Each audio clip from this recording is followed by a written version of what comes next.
దిరన దిందిరన అందెలు తొడిగిన పదమవన ఆశపడే సందడిగా నిన్నే పిలవనా దిందిరన దిందిరన చిందులు నిలువని పరుగవన వెంటపడి తొందరగా నిన్నే కలవనా రంగుల కల కనబడినా రమ్మని నన్ను పిలిచైనా పొంగినాలనైపోనా ఎవ్వరాపినా దిందిరన దిందిరన అందెలు తొడిగిన పదమవన ఆశపడే సందడిగా నిన్నే పిలవనా.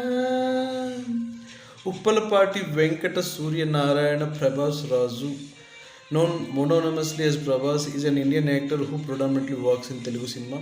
Prabhas is one of the highest paid actors in Indian cinema and has been featured in Forbes India Celebrity 100 list since 2015. Happy 46th birthday, Prabhas. Many more happy returns of the day, Prabhas.